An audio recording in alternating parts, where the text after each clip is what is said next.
मैंने जस्ट देखी है लॉ एंड द सिटी के पहले 2 एपिसोड। उसके आधार पर मैं कहना चाहूँगा कि ये हॉस्पिटल प्लेलिस्ट या resident play book set in the law firm है। उसमें हॉस्पिटल में होते हैं 5-6 फ्रेंड्स। इसके अंदर 5 फ्रेंड्स लॉ फर्म के अंदर है और लॉयर्स के रिलेटेड है। मतलब वही है, मोटा मोटा काम ये लॉ ऑफिस के रिलेटेड लॉयर्स है या कोई लिटिगेशन के अंदर है, मोटा मोटा वही है। और थोड़ी फील भी वैसे ही देते हैं, जैसे हार्ट वार्मिंग फील है, लाइट हार्टेड है, इतना खुद को है ना ड्रामा ने इतना सीरियसली नहीं लिया और कुछ नया भी करने का ट्राई नहीं किया। थोड़ा मेलनकोली और थोड़ा जो फिल्टर है ना, कलर पैलेट है ना, वो भी वैसे। अगर आपको नहीं पता तो आपने अगर लव स्काउट देखा है या फिर आपने मिडनाइट रोमांस इन हैगवान देखा है तो काफ़ी उस तरीके से शूट किया है। मतलब आपको लगेगा कि हाँ, जो शॉट होता है ना ट्रैफिक के शॉट और वो सब कुछ दिखाते हैं और उसके करके ऐसे शूट होता है, बिल्डिंग को बाहर से दिखा के फिर ऐसे करते हैं, तो काफ़ी है। और कलर पैलेट में काफ़ी वाइटनेस रखी है, तो ऐसा लगता है कि हाँ थोड़ा रियलिटी बेस्ड। ये सबसे पहले मैंने जो नोटिस किया था के ड्रामा के अंदर वो मेलनकॉली के अंदर था और समथिंग इन द रेन उनके अंदर मैंने नोटिस किया था ये वाला कलर पैलेट थोड़ा सा।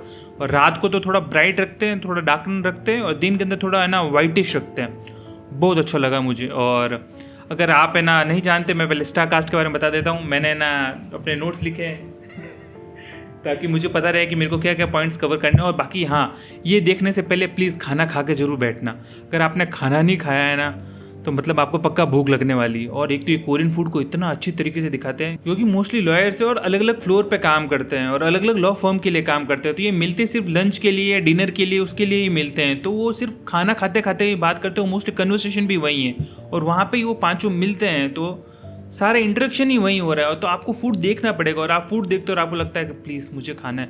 एक तो ये कोरियन कल्चर और कोरियन फूड को इतना ना क्या कहते हैं प्रमोट भी करते हैं, तो उसके हिसाब से भी अच्छा लगता है। और वहाँ पे थोड़ा कल्चर भी है। मतलब अगर अब यार मेरे को नहीं, आई डोंट थिंक सो है ना, अल्कोहल बोल सकते हैं आई थिंक सो यूट्यूब के गाइडलाइंस में, मुझे नहीं पता। तो अल्कोहल को मतलब हाँ हिंदी में बोल सकता हूँ ना मैं, दारू को और बियर को है ना वो काफ़ी कल्चर के उनके अंदर है, वो उसे ना पीते हैं। तो उसके हिसाब से फूड और ये दिखता है तो उसके हिसाब से पता लगता है कि हाँ वो काफ़ी प्रमोट भी करते हैं अपने फूड को। और अगर आप हर बार हर एक शॉट देखोगे आपका मन करेगा कि प्लीज़ आई वांट दिस, मुझे ये खाना है, मुझे ये खाना है। तो प्लीज़ खाना खा के बैठना जब देखो। और 2 एपिसोड है और लेंथ थोड़ी अच्छी खासी है। अगर आपने गुड बॉय देखा है तो 90 मिनट्स के आसपास होता है, तो ये भी करीबन 1 आवर 17 मिनट्स है। तो आप मोटा मोटा खींच के चलो कि 77 मिनट टू 80 मिनट्स का एपिसोड है। तो अच्छा खासा टाइम लगता है देखने के अंदर। और मैंने भी देखा, मुझे काफ़ी अच्छा लगा। पता नहीं इतनी हाइप क्यों नहीं है, जबकि स्टार कास्ट काफ़ी अच्छी है। मतलब पाँचों के पाँचों लोग ऐसे जिनको मैं पर्सनली जानता हूँ, मतलब मैंने उनको देख रखा है। तो आप लोगों ने तो काफ़ी देख ही रखा होगा। अब चलो मैं नाम लेना स्टार्ट कर ही देता हूँ। पहले है ली जॉन सुक। अगर आप उनको नहीं जानते तो ये आयु के बॉयफ्रेंड है। और इनको अगर आपने देखा होगा when life gives you tangerine के अंदर, जो आयु थी, जो बोगियम और आयु है वो मेन कपल थे when life gives you tangerine के अंदर जो। और आयु तो यंगर फॉर्म में भी थी, तो उनके ये बॉयफ्रेंड है। और अगर आपने ली जून सुक को नहीं देखा तो ये डब्लू के अंदर थे, बिग माउथ के अंदर थे और romance is a bonus book के अंदर भी थे। तो मुझे काफ़ी पसंद है। बिग माउथ तो मुझे काफ़ी पसंद है और डब्लू मैंने बहुत पहले देखा था। W I think so W2 worlds, वो मेरा आई थिंक सो शुरू के इनिशियल के 5-6 ड्रामाज में था। 2014-15 की बात होगी ये। और इसके अंदर इनका नाम है जू ह्योंग का किरदार प्ले कर रहे हैं और काफ़ी अच्छा, मतलब काफ़ी थोड़े रोबोट टाइप के हैं। और कॉर्पोरेट के अंदर आपको पता ही जैसे कैसे होता है, वो थक गया है आदमी, 9 साल से एक ही जगह पर है। लोग बार बार बोलते रहते हैं उसको 10 साल, बट 9 साल से रह रहा है और वो हमेशा एक ही रूटीन फॉलो करता है। उसकी इंसानियत मर जाती है। आप जैसे जैसे जैसे जैसे एक ही फर्म में एक कीड़े मकोड़ों की तरह काम करते हो कॉर्पोरेट के अंदर, तो आप एक तरीके से रोबोट बन जाते हो। तो उसकी इंसानियत मर गई है और उसमें ह्यूमैनिटी, एम्पैथी उतनी बची नहीं है और थोड़ा वो रोबोट लाइक हो गया है। एम्पैथी उतनी है नहीं, काइंडनेस उतनी नहीं है, तो वो वैसे ही चलता है, वैसे ही है। और अपने काम से काम रखता है, जितना उसको बोल दिया जाए उतना को उतना करता है, वैसे है थोड़ा। और उसी तरफ अपनी जो हीरोइन है, जो फर्स्ट एपिसोड के एंडिंग में आती है, और वो जब से आती है ना तब से मतलब एक नया चार्म आ जाता है अंदर। एपिसोड 2, एपिसोड 1 थोड़ा बहुत स्लो है, एपिसोड 2 तो मतलब मक्खन की तरह निकला है ऐसे। वो दोनों का बैंटर है ना इतना अच्छी तरीके से चलता है। वो थोड़ा होता है ना एनिमीज टू लवर वाला ट्रोप है, वो ट्रोप है, पता लगता है। पहले lovers to enemy to lover वाला ट्रोप है, बट हाँ वो पता लग ही जाएगा अगर आपने देखा। अगर आपने नहीं देखा तो मैं पहले बता देता हूँ। ड्रामा के अंदर और इसमें यूट्यूब वीडियो के अंदर भी मैं आगे जाके स्पॉयलर के साथ में डिस्कशन करूंगा, क्योंकि मुझे स्पॉयलर के बिना रिव्यू करने में मज़ा नहीं आता। शुरू में मैं स्पॉयलर फ्री रखूंगा, बाद में मैं स्पॉयलर के साथ में रखूंगा ताकि मैं कन्वर्सेशन कर सकूं, डिस्कस कर सकूं। अगर आपने देख रखा है तो आपको भी मज़ा आएगा और मुझे भी थोड़ा ड्रामा के बारे में बात करने में पसंद है। मेरे को ऐसे सिंपल ऊपर से रिव्यू करने में कोई मज़ा भी नहीं आएगा। और वो तो काफ़ी लोग कर भी रहे होंगे, तो आप वो उनको भी देख सकते हो, वैसे कुछ नहीं। मैं थोड़ा डिटेल में थोड़ा फील करना चाहता हूँ, उसके हिसाब से मेरे को मजा आएगा। और इसके अंदर फीमेल लीड है मूंग कायंग मुझे पर्सनली बहुत पसंद है। और अभी माय डियरेस्ट नेमेसिस करके उन्होंने एक ना रोम कॉम किया था, मैंने इससे पहले उनको शूटिंग स्टार में देखा जो मुझे बहुत पसंद था, बट लास्ट में मैंने बोर हो गया तो मैंने ड्रॉप कर लिया था। और माय डियरेस्ट नेमेसिस भी है ना, स्टार्टिंग बहुत अच्छी है उसकी, थोड़ा वो नूना वाला है कि वो ओल्डर है, नूना वाला कपल टाइप है, बट बाद में जा जाके मैं बोर हो गया। बट उसके अंदर ये था कि मेल लीड थोड़ा एनिमी के साथ में था, और वो है ना एनीमे देखता था, मांगा पढ़ता था, तो मुझे उसके लिए अच्छा लगा था, तो वो थोड़ा अलग था, थोड़ा के ड्रामास के रिलेटेड, तो वो मेरे को ठीक लगा। बट एंडिंग उसकी भी इतनी अच्छी नहीं थी। ये मोस्टली होता है मेरे साथ में, मैं मोस्टली जो भी रोम कॉम देखता हूँ ना, तो इनिशियल मेरे को सब अच्छे लगते, बट बाद में जैसे वो सब साथ में हो जाते हैं ना, उसके बाद में मेरे को ऐसा लगता है कि हाँ कुछ नहीं, आगे आगे बढ़ो। और मेरे को ट्रू ब्यूटी में भी थी, सॉरी मैंने लिख के लगाया हूँ, मैंने अपने पूरे नोट्स लिखे इसके अंदर कि हाँ कौन कौन से एक्टर कहाँ पे क्या वहाँ से प्रीवियस ड्रामा के अंदर काम कर रखा। तो ये ट्रू ब्यूटी में भी थी, और ट्रू ब्यूटी तो आप सबने देखा ही होगा। मतलब अगर आपने लव ट्रायंगल अगर आप देखना चाहते हो तो ट्रू ब्यूटी प्लीज़ देखो। मेरे को मोस्टली लव ट्रायंगल्स पसंद नहीं है, बट हाँ वो है। और साथ में है कांग यून सुक को अगर आपने देखा हो तो अभी रेजिडेंट प्ले बुक के अंदर था, जिसमें वो जेइल का किरदार प्ले किया था, और उस वो वाला सेम रोल है, बस रेजिडेंट प्ले बुक से निकाल के इन्होंने लॉ फर्म के अंदर डाल के same role, same character traits भी वैसे के वैसे ही दिए कि हाँ वही थोड़ा फनी वाला, गूफी टाइप वैसे वाला, जो ज़्यादा बोलता है वैसे ही है। और अगर आपने इसको देखा होगा तो आपने एक रेजिडेंट प्ले बुक में देखा, और when life gives you tangerine के अंदर ये दोनों जो आयु और बोगियम जब ओल्ड हो जाते हैं ना, उनका जो सन होता है ना, जिसकी स्टोरी लाइन देख के मैं एंडिंग में बहुत रोया, वो किरदार भी जेइल ने किया। तो बंदे में वैरायटी है, ये एक इमोशनल रोल भी प्ले कर सकता है और एक लूजर टाइप लो वाला वैसे भी रोल प्ले कर सकता है। और अभी तो इस साल तो मतलब छाया हुआ है बंदे ने। पहले when life gives you tangerine किया है, उसके अंदर बहुत इमोशनल रोल है, उसमें भी थोड़ा गोफी है, वो थोड़ा फनी है, वैसे वो कॉमिक टाइमिंग है उसकी अच्छी। और रेजिडेंट प्ले बुक में भी ये मेरा सेकंड फेवरेट किरदार था, तो मुझे काफ़ी पसंद है। और इसके साथ में रू ह्यो यंग, अगर आप उनको नहीं देखा तो गैंगनम बी साइड के अंदर थी, और थोड़ा सपोर्टिंग रोल में करते, और इसके अंदर काफ़ी फनी और वो हेयर स्टाइल के साथ में मेरे को काफ़ी अच्छी लगती है। और ये रिप्लाई 1988 में भी थी, जो मेरी like I think so when life gives you tangerine से पहले मेरी वो फेवरेट सीरीज़ थी, रिप्लाई 1988। मेरे को ऐसा लगा मैं बोलना भूल गया हूँ, 1988, और उसके अंदर मेरे को वो बहुत पसंद है। मतलब रिप्लाई 1988 अगर आपने नहीं देखा है ना तो प्लीज़ देखना। 1988 बेस्ट के ड्रामा। मेरे को when life gives you tangerine ने उसको कवर कर लिया, आई थिंक सो रिसेंसी बायस्ड है, बट उससे पहले मेरा वो बहुत फेवरेट, तो प्लीज़ देखना, मैं बहुत रिकमेंड करता हूँ उसको।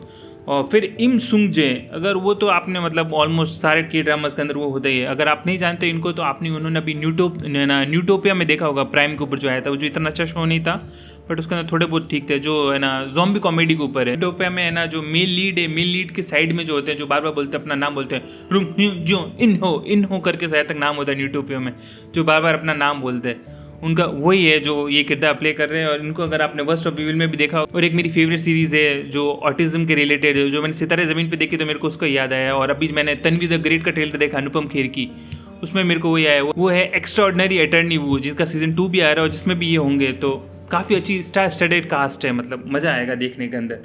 और ओपनिंग है ना मेरे को इतनी अच्छी नहीं लगी, अगर आप मेरे को बताना अगर आपको अच्छी लगी तो ओपनिंग सॉन्ग, और वो है ना वो बहुत काफ़ी प्लेफुल और जैज़ जैसा है, और काफ़ी लाइट हार्टेड है, और मतलब कैची नहीं, मुझे ओपनिंग इतनी अच्छी नहीं लगी। लाइक काफ़ी लोगों की है ना, काफ़ी ड्रामाज इतने अच्छे नहीं होते, बट उनकी ओपनिंग बहुत अच्छी होती है, जैसे टेस्टफुली योर्स हो गए, when life gives you tangerine हो गए, उनकी ओपनिंग मतलब अलग ही है। और इसकी भी मिडनाइट रोमांस इन हैगवान की, उनकी सबकी ओपनिंग कितनी अच्छी है, इसकी ओपनिंग मतलब बहुत है। और एक थोड़ा है ना म्यूज़िक थोड़ा जैज़ टाइप है। और एक ये अच्छी चीज़ है कि ड्रामा खुद को इतना सीरियसली नहीं ले रहा, तो काफ़ी है ना कॉमेडी वाले काफ़ी सीन्स है, वो कॉमेडी कभी कभी हिट करती है, कभी कभी मिस करती है। ऐसी नहीं है कि है ना आपको हर टाइम हंसी आएगी, और कॉमेडी भी वैसी ओवर द टॉप कॉमेडी नहीं, स्लैपस्टिक कॉमेडी ह्यूमर नहीं है, वो टू स्टूचेज वाला ह्यूमर नहीं है, बिल्कुल लाइट हार्टेड और वैसा वाला है, मतलब कन्वर्सेशन, डेली कन्वर्सेशन वाला ह्यूमर है। वेल ये 12 एपिसोड का ड्रामा है, और साउथ कोरिया के अंदर डिज्नी प्लस पे है ना क्या कहते हैं रिलीज़ हो रहा है, बट अपने यहाँ पे इंटरनेशनल डिस्ट्रीब्यूटर विकी कर रहा है, तो हिंदी में नहीं आएगा। अगर आप ये जानना चाहते हो कि ये हिंदी में आएगा कि नहीं आएगा, इंटरनेशनल डिस्ट्रीब्यूशन विकी के पास में तो हिंदी में नहीं आएगा। अगर प्राइम के पास में, नेटफ्लिक्स के पास में, डिज्नी हॉटस्टार या जियो हॉटस्टार के पास में होता तो फिर भी चांसेस थे, वो भी सबको नहीं करते, पता नहीं क्या करते हैं मेरे को। जैसे अभी एक वो हेड ओवर हील्स करके ड्रामा चल रहा है, एक तो सबको अभी क्यों निकलना है मेरी गली से, अभी मेरे को ये समझ नहीं आ रहा। ऑटो तो पूरा हेड ओवर हील्स करके ड्रामा है, वो भी हिंदी में नहीं दिया। काफ़ी ड्रामाज है जो अभी चल रहे हैं। मैं एक चाहता था कि आर मूवी करके है, वो भी हिंदी डब में है, वो बहुत अच्छा ड्रामा है, मुझे पर्सनली बहुत पसंद है। ज़्यादातर लोग नहीं देख रहे उसको, बट वो भी हिंदी डब में आता है तो मुझे मज़ा आता है। मोस्टली इंडिया के अंदर अगर मैं भी ये हिंदी में रिव्यू कर रहा हूँ तो अगर देखना है तो हिंदी डब करते हैं तो मोस्टली ज़्यादातर लोग देखते हैं। जैसे हिडन लव और ये सब थे ना, तो हिंदी डब में अभी एक और हिंदी डब में आया, अगर आपने नहीं देखा तो प्लीज़ देखना, मैं उसको बहुत रिकमेंड करूँगा। वो है summer strike, Amazon MX player पे आया आई थिंक सो, बहुत अच्छा है, प्लीज़ देखना। मैंने हिंदी डब नहीं देखा, मैंने इंग्लिश में देखा जब नेटफ्लिक्स पे था। हिंदी डब पता नहीं कैसा है, बट प्लीज़ देखना। समर स्ट्राइक बहुत पसंद है मुझे। आपको अगर चाहिए कि हाँ आप बिल्कुल लाइट हार्टेड रोमांटिक फन, बिल्कुल एक है ना क्या कहते हैं कोस्टल लैंड के ऊपर सेट हो, थोड़ा सी साइड में और प्यार से बस ब्रीजी की तरह चलता रहे, हार्ट वार्मिंग है ना, कोजी टाइप है, तो प्लीज़ देखना। और अब इस बार इसके बारे में बात करते हैं, पता लगा मैं इनके बारे में बात कर रहा हूँ, मेरे पूरा एक अगला पेज भर रखा है मैंने। डायरेक्शन इसका बहुत अच्छा है, मतलब सिनेमेटोग्राफी और डायरेक्शन और कलर पैलेट, मतलब तीनों किल किया। और डायरेक्शन ने मतलब जो अपने सेट यूज़ किए ना, मतलब जैसे बात करते करते तो पीछे से एकदम से हट जाता है, ट्रांसपोर्ट कर लेते हैं पूरा इमेजिनेशन दिखाने के लिए। और एक पूरा क्रीन का शॉट है, चारों को ऐसे दिखाने के लिए लॉ फॉर्म के अंदर कैसे करे, पूरी बिल्डिंग के अंदर वो क्रीन का शॉट लिया, मतलब पूरा कोरियोग्राफ किया है अच्छी तरीके से। तो डायरेक्शन काफ़ी अच्छा लगा मुझे। और जो अब थोड़ा स्पॉइलर है ना, थोड़ा स्पॉइलर टेरिटरी में जा रहा हूँ मैं। स्पॉइलर टेरिटरी ये है कि जो केसेस आ रहे हैं ना उसके बेसिस पे थोड़ा थ्रिल व्रिल एलिमेंट इन्होंने ऐड किया है, और थोड़ी है ना टैबू सब्जेक्ट चूज़ किए इन्होंने। जो पहला केस है ना वो ब्लाइंड टैक्स अकाउंटेंट का है केस, और उसके ऊपर जो अब मैं पूरा नहीं रिवील करूँगा ताकि आप देखो, और अगर आपने देख लिया तो आपको पता है मैं किस बारे में बात कर रहा हूँ। वो टैबू सब्जेक्ट उन्होंने चूज़ किया और उसके बारे में बात करी, वो मुझे अच्छा लगा। दूसरी बात है वो उन्होंने खेला है थोड़ा थ्रिल एलिमेंट पे कि क्या होगा, क्या कैसे करेंगे। और एक ये भी एक एलिमेंट है कि जो अपनी मेल लीड और फीमेल लीड है, जो अपने ना फीमेल लीड और मेल लीड है, वो पहले कितने टाइम पहले मिले, उनके बीच में क्या था, वो एंडिंग में सेकंड एपिसोड के एंडिंग में उन्होंने बता दिया कि कैसे क्या हुआ। बट फिर भी वो कर रहे हैं, कैरी कर रहे हैं कि पहले क्या हुआ था कैसे। मोस्ट प्रॉबेबली मेरी थ्योरी ये है कि ये ना मेल लीड किसी ब्लाइंड डेट पे गया होगा और उनको अच्छा लगा। मेल लीड की आदत है, वो ब्लाइंड डेट पे जाता है और उसके बाद में ब्लाइंड डेट करने के बाद में कहता है हाँ हम अगली बार मिलेंगे, और लड़की चली जाती है, लड़का चला जाता है, और ये जाके अपना कॉन्टैक्ट डिलीट कर लेता है, पता नहीं क्यों करता है। तो इसने शायद तक पहले भी ऐसा किया और इसी के साथ में किया अपने है ना कायंग के साथ में, मुझे ऐसा लगता है। और इनका एक है ना कि एक किस सीन वाला है जो सेकंड एपिसोड के लास्ट में आता है। ये स्पॉइलर प्लीज़, अब मैं पहले कह रहा हूँ स्पॉइलर टेरिटरी में मैं जा चुका हूँ, तो है ना ऐसे मत कहना कि आपने प्लीज़ स्पॉइलर क्यों दे दी, स्पॉइलर क्यों दे दी, स्पॉयलर्स। तो है ना एक उनका किस सीन वाला भी आता है और वो भी काफ़ी अच्छा है, और म्यूज़िक काफ़ी अच्छा है। जो पीछे म्यूज़िक है ना, जैज़ म्यूज़िक और है ना प्लेफुल म्यूज़िक है ना, हिट एंड मिस है। अगर आपको पसंद है तो है, मुझे पर्सनली उतना पसंद नहीं आता। जैज़ म्यूज़िक कभी कभी अच्छा लगता है, बट प्लेफुल म्यूज़िक जो लाइट हार्टेड टीनिंग बजता है वो मुझे उतना पसंद नहीं आता। बट मैं इसके पूरे 12 एपिसोड देखूंगा, मतलब मेरे लाइक ड्रामा है, मुझे पसंद है ऐसा। एक आ मूवी और एक ये तो मतलब मैं पूरे देखने ही वाला हूँ, मतलब कुछ भी हो जाए।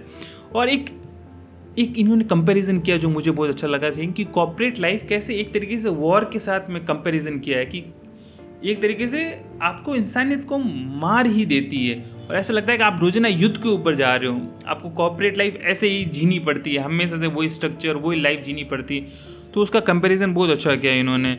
और बाकी मैंने क्या क्या लिखा मेरे को देखने दो। और एक दूसरा केस है एसेट सीजर का, मतलब है ना अगर बैंक से अगर आप लोन लेते हो और बैंक रिकवर करने के लिए आते हैं तो कैसे आपका सामान ले लेती है और कैसे आपका ना सामान को है ना ऑक्शन करते हैं, और अगर आपका घर है तो घर को भी ऑक्शन करते हैं, जो करते हैं उसके रिलेटेड है। वो वाला सेकंड एपिसोड के अंदर मुझे काफ़ी अच्छा लगा। और एक जो बेंटर होता है, वेल बेंटर तो क्या डिस्कशन है, मतलब सीरियस डिस्कशन होता है कि पब्लिक हाउसेस को लेकर, जैसे अपन यहाँ पे समझ लो PM आवास योजना, वो तो फ्री में देते हैं, बट फिर भी ना सरकार लोन देती है, सरकार तो क्या देती है, बैंक लोन देती है अपन को कि अपन घर खरीद सके।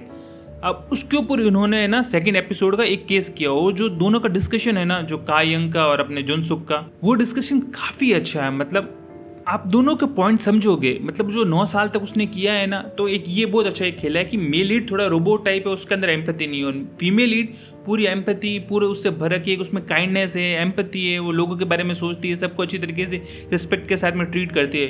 क्यों उन्होंने खेला है इसके साथ में, ताकि ये रोबोट कैसे बन गया कॉर्पोरेट में 9 साल से, और ये एक तरीके से ह्यूमन आ रही है। अब इसको कैसे बैलेंस आउट करेंगे उसके ऊपर ही बेसली है ना, आगे ड्रामा के एपिसोड भी उसके ऊपर ही चलेंगे, ये मेरा थ्योरी और मुझे वैसे ही लग रहा है। और अब जिस हिसाब से चल रहा है कि चारों है ना लॉ फॉर्म मर्ज हो जाएंगे, अगर लॉ फॉर्म मर्ज हो जाएंगे तो वो एक ही रूफ के नीचे रहेंगे, तो वही वाला हो जाता है ना कि आप है ना पहले नेबर वाला हो जाता है। बस ये लॉ फर्म के अंदर एक तरीके से नेबर टाइप बन जाएंगे। उनके बैंटर पे और उनके डेली डायनेमिक्स के ऊपर ही ड्रामा चलेगा और फिर लव स्टोरी जैसे जैसे बनेगी, ये एनिमीज टू लवर बनेंगे। और उसके बाद में मोस्टली मेरे को एनिमीज टू लवर वाला ट्रोप बहुत पसंद है, बट जब वो लवर्स बन जाते हैं ना तो उसके बाद में मेरे को हो जाता है कि हाँ बस अब ड्रामा में कुछ नहीं बचा। मोस्टली ऐसे होता है, पता नहीं क्यों होता है। मेरे को बिल्डअप होता है ना जब तक वो रिलेशनशिप में आते हैं ना, तब तक मेरे को ड्रामा मोस्टली पता नहीं क्या होता है, पहले नहीं होता था तब तक बहुत अच्छा लगता है। बाद में पता नहीं ड्रामा बोरिंग होने लग जाता है, वो स्ट्रेच करने लग जाते हैं और जो भी सिचुएशंस आती है और सब कुछ आती है ना, वो मेरे को लगता है कि हाँ क्या है, अब तो दोनों साथ में ही है। वो मेरे माइंड के अंदर आ जाता है। या तो मैंने इतने सारे ड्रामाज देख लिए तो मेरे को सबकी स्टोरीज भी आजकल सेम ही लगती है।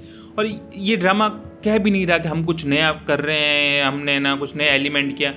डे टू डे लाइफ वाला लॉयर के रिलेटेड ड्रामा है और मोस्टली लोग देखेंगे भी नहीं क्योंकि लॉ के रिलेटेड है। और हाँ, इसमें लॉ है ना इतना कॉम्प्लिकेटेड वाला नहीं किया। अगर आप सोच रहे हो कि इसमें बहुत ही कॉम्प्लिकेशन लगा दिए, ऐसे एक्सेसिबल बनाया है कि कॉमन आदमी भी देख के समझ सके, बट फिर भी मुझे नहीं लगता ज़्यादा तक लोग देखेंगे। और आई थिंक सो हिंदी में डब नहीं है तो हिंदी ऑडियंस तो इसको ज़्यादातर देखेगी नहीं, और इसको अगर देखती है तो प्लीज़ इंग्लिश सब्स के साथ में देख लेना, अपना जुगाड़ लगा लेना, नहीं तो विकी के ऊपर देख लेना। और एपिसोड 1 है ना थोड़ा स्लो है, शुरू के 40-50 मिनट आपको लगेगा कुछ नहीं है, बट जैसे फीमेल लीड की एंट्री होती है उसके बाद में बहुत अच्छा हो जाता है। फर्स्ट एपिसोड भी और सेकंड एपिसोड तो बहुत ही अच्छा है, मतलब बहुत अच्छा।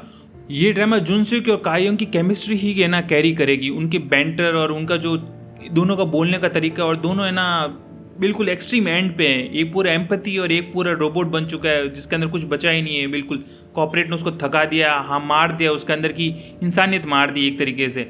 तो उन दोनों का होगा। और एक ही सिर्फ लॉयर को समझता है कि पूरा काम दे दे उसको काम को करना, और ये बिल्कुल पब्लिक इंटरेस्ट में लिटिगेशन के हिसाब से चलती है। तो वो देखना होगा ना, वो भिड़ंत होगी ना, वो देखने में बहुत मजा आता है, जिसका ग्लिम्स अपन को सेकंड एपिसोड के एंडिंग में थोड़ा मिलता है, लास्ट के 10 एपिसोड के अंदर।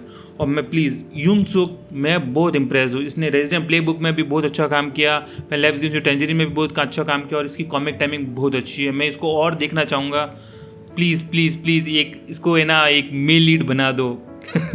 मैं चाहता हूँ दिल से कि ये मेल लीड बन जाए और इसका भी थोड़ा रोमांस वोमेंस वाला वैसा हो, क्योंकि अब मुझे लगता है कि वो है ना उसमें बन जाएगा। मतलब एक है ना अपन जैसे करते हैं, अपन है ना एक के अंदर है ना टाइप कास्ट कर देते हैं, जैसे बॉलीवुड के अंदर टाइप कास्ट होता है। बाकी आप लोग भी प्लीज़ देखना, मैं चाहता हूँ कि इस ड्रामा को और लोग देखें। और प्लीज़ डिस्कशन के लिए, कमेंट करने के लिए आप फ्री हो, प्लीज़ नीचे आप कमेंट करिएगा, मैं प्लीज़ रिप्लाई करूँगा ही करूँगा उसका, मैं हर कमेंट का रिप्लाई करूँगा। और ड्रामा के बारे में कोई भी बात करनी हो, आई एम ऑलवेज रेडी। मैं ड्रामा के बारे में मतलब दिन भर बात कर सकता हूँ, मेरे को इतने पसंद है। मतलब I am a generally fan, मतलब मेरे को स्टोरीज सिनेमा का बहुत पसंद है और के ड्रामाज मुझे बहुत पसंद है। मेरे को मतलब इट फील्स गुड, मतलब अंदर से बहुत अच्छा लगता है बात करने में उनसे, उनके बारे में और उनको देखने के लिए। मतलब आई एम क्वाइट पैशनेट, और ये मेरा थोड़ा पैशन प्रोजेक्ट जैसा ही है। मैं मतलब आई थिंक तो बहुत टाइम से यूट्यूब करना चाहता, बट मैंने कभी स्टार्ट नहीं किया, आगे आगे टालता रहा, बट फाइनली मौका आया और मैं इसको अब राइटली करना चाहूँगा। तो हाँ, please like share and subscribe. और मेरे 2 और चैनल है, एक है रिव्यूज़ बाय स्ट्रेंजर इंग्लिश, उसके ऊपर भी मैंने आर मूवी का और किसका था मैं भूल ही गया, आर मूवी का good boy, oh my ghost clients और है ना 1 हाई स्कूल हीरोज़, उन सब का भी रिव्यू किया है, तो वो भी आप देख सकते हो। वो इंग्लिश के अंदर उस चैनल पे मिल जाएगा। बाकी एक मेरा हिंदी रिलेटेड चैनल भी है, बॉलीवुड के रिलेटेड, उस पर मैं वीडियो डालता हूँ, वो भी आप चेकआउट कर सकते हो, वो भी आपको नीचे मिल जाएगा। रॉ एंड रियल रिव्यूज़ है, RRR। तो मिलते हैं अगले वीडियो में, तब तक के लिए बाय बाय, नमस्ते, राधे राधे।